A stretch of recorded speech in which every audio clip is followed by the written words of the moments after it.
नमस्कार, मैं ललित कुमार ठाकुर उपस्थित हूँ संसाधन भूगोल तथा आर्थिक भूगोल के अंतर्गत एक नया टॉपिक के साथ। आज का हमारा टॉपिक है जैवीय संसाधन। ध्यान देंगे, यह वीडियो 2 पार्ट में आने वाला है। आज हम देखेंगे पार्ट 1। तो चलिए देखते हैं जैवीय संसाधन। जैवीय संसाधन के अंतर्गत हम जैवीय संसाधन का अर्थ देखेंगे, प्राकृतिक वनस्पति के संबंध में बात करेंगे, फिर प्राकृतिक वनस्पति के प्रकार के बारे में बात करेंगे। तो चलिए शुरू करते हैं जैवीय संसाधन। जैवीय संसाधन का अर्थ। जैवीय संसाधन का अर्थ है पृथ्वी तल पर पाई जाने वाली वनस्पतियों और जीव जंतुओं से है, जिसका उपयोग मानव समाज अपनी विविध आवश्यकताओं की पूर्तिकरण के लिए करता है। ध्यान देंगे कि मानव समाज अपने भोजन का 85% भाग पौधों से प्राप्त करता है, वहीं 15% भाग जीवों से प्राप्त करता है। इसके अतिरिक्त वस्त्र, आवास और परिवहन जैसी आधारभूत आवश्यकताएं भी जीवों एवं वनस्पतियों से प्राप्त होती है। अनेक उद्योगों का आधार वनस्पतियां ही है। हम कह सकते हैं कि जीवों और वनस्पति के सहयोग से ही मानव अपनी सांस्कृतिक विकास की श्रृंखला बनाता है। वनस्पति एवं जीव जंतु विहीन धरातल पर मानव की कल्पना करना कठिन है। स्पष्ट है कि जैविक संसाधन या बायोटिक रिसोर्स के अंतर्गत समस्त जीव, जिसमें पेड़ पौधे और साथ ही साथ छोटे से लेकर बड़े बड़े जीव जंतुओं शामिल हैं। चलिए देखते हैं आगे। प्राकृतिक वनस्पति। प्राकृतिक वनस्पति धरातल का आवरण है जिसे स्वयं प्रकृति ने निर्मित किया है। ध्यान रखिएगा, प्राकृतिक वन एक तरफ प्राकृतिक वनस्पति और मानव निर्मित वनस्पति। यदि कोई वनस्पति बिना मानवीय सहयोग से प्रकृति द्वारा स्वयं उग गया है या निर्मित हो गया है तो वह प्राकृतिक वनस्पति की श्रेणी में आता है। वही मानव निर्मित जो वनस्पति होगा, वन होगा या फिर जंगल होगा, वो क्या करेगा, मानव द्वारा या तो वृक्षारोपण या फिर मानवीय सहयोग से निर्मित होगा।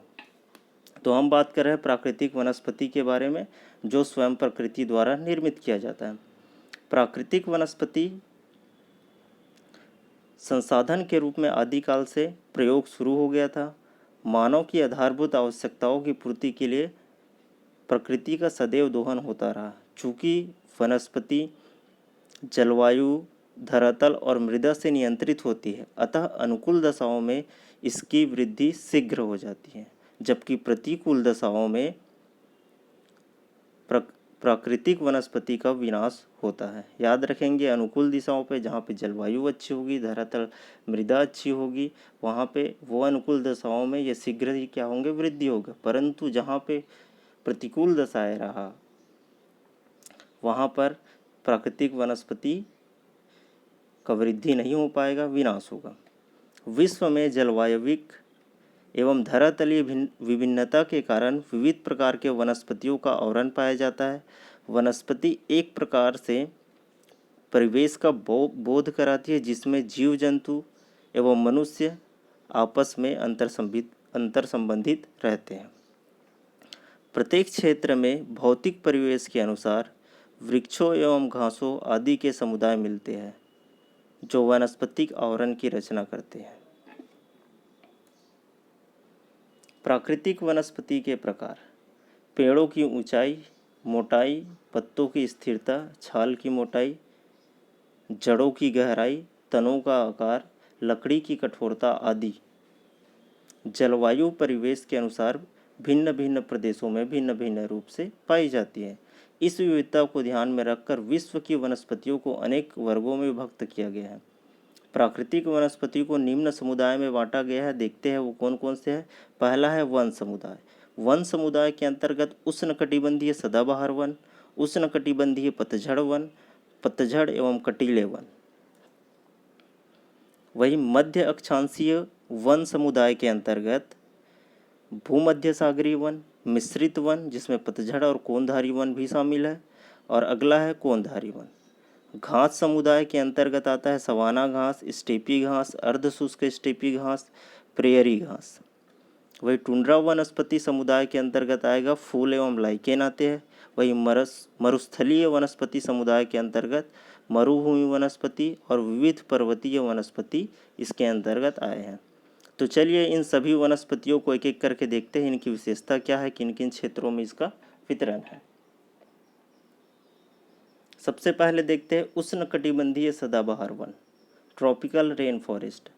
जहाँ सामान्य से अधिक वर्षा होती है, वे प्रदेश जहाँ सामान्य से अधिक वर्षा होती है उन प्रदेशों में इस प्रकार की वनस्पति पाई जाती है, जैसे विषुवत-रेखीय क्षेत्र, भारत का पश्चिमी घाट, उत्तर पूर्वी भाग, अफ्रीका में कांगो बेसी के अतिरिक्त गिनी तट एवं पूर्वी तट, दक्षिण अमेरिका में अमेजन घाटी के अतिरिक्त ब्राज़ील तट, दक्षिण पूर्व एशिया एवं मध्य अमेरिका। इन क्षेत्रों में ट्रॉपिकल रेन फॉरेस्ट का विस्तार मुख्य रूप से पाया जाता है। निरंतर उच्च आर्द्रता के कारण पेड़ देखो, जैसे कि मैंने कहा था कि सदाबहार वन है, और आप सबको पता है कि सदाबहार वन क्या करती है, साल भर हरे भरे रहती है, क्योंकि वहाँ उस क्षेत्र की आर्द्रता अच्छी पाई जाती है या फिर प्रॉपर मेंटेन होती है। तो निरंतर उच्च आर्द्रता के कारण पेड़ अपनी पत्तियों का त्याग नहीं करते हैं। इनमें ऊंचे ऊंचे और मोटे तने तथा कड़ी लकड़ी वाले पेड़ पाए जाते हैं, कठोर लकड़ी वाले वन पाए जाते हैं। पेड़ों की ऊंचाई लगभग 50 से 60 मीटर तक होती है। इन वनों से कीमती इमारती लकड़ी की प्राप्त होती है। इसके अंतर्गत प्रमुख पेड़ है महोगनी, रोजवुड, आयरनवुड, वालनट, रबड़, साल, सरू और एवोनी आदि उल्लेखनीय है। चलिए अगला देखते हैं। अगला है उष्णकटिबंधीय पतझड़ वन। पतझड़ वन आर्द्रता या फिर वर्षा की कमी की वजह से साल के 2 से 4 महीने ये वन अपनी पत्तियां गिरा देती है। इसे पतझड़ वन कहा जाता है। वर्षा की कमी या मौसमी वर्षा के कारण जहाँ आर्द्रता की कमी होती है वहाँ शुष्क काल में गर्मी के समय में पेड़ अपनी पत्तियों का त्याग कर देते हैं। इनसे कीमती लकड़ी प्राप्त होती है, जैसे सागौन, शीशम, साल आदि। इनमें कांस और बेत की उपस्थिति उल्लेखनीय है। भारत के दक्षिण पूर्वी एशिया के अनेक द्वीपों में, ब्राज़ील पठार, मध्यवर्ती अफ्रीका एवं उत्तरी ऑस्ट्रेलिया में इस प्रकार के वन पाए जाते हैं। अगला है मिश्रित वन। मध्य अक्षांशों में जहाँ तापमान और आर्द्रता की संक्रमण स्थिति पाई जाती है वहाँ पतझड़, सदाबहार और कोनधारी वन तीनों सम्मिलित रूप से पाए जाते हैं।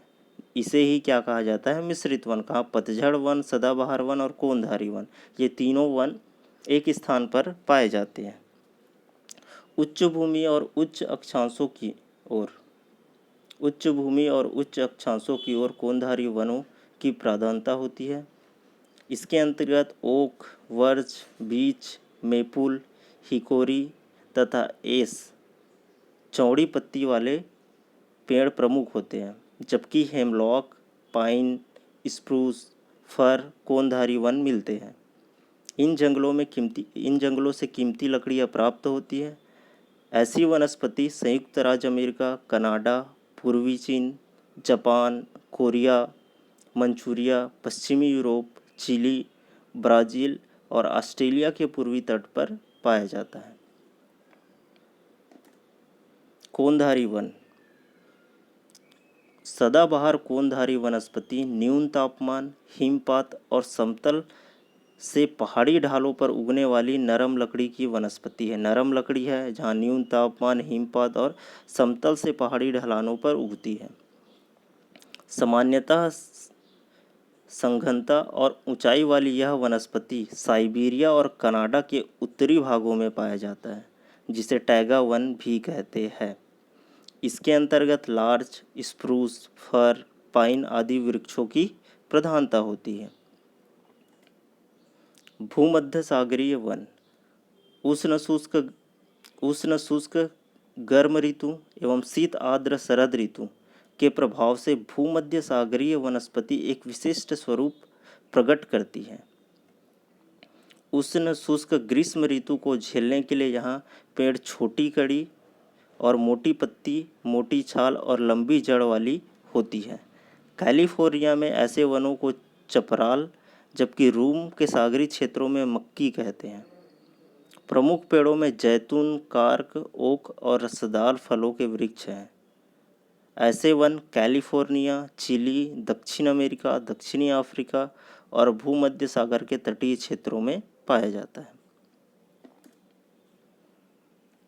सवाना घास उष्णकटिबंधीय अर्धशुष्क भागों में, याद रखेंगे, उष्णकटिबंधीय अर्धशुष्क भागों में जहाँ वर्षा की मात्रा घासों को पोषित करती है, सवाना नामक घास पाई जाती है।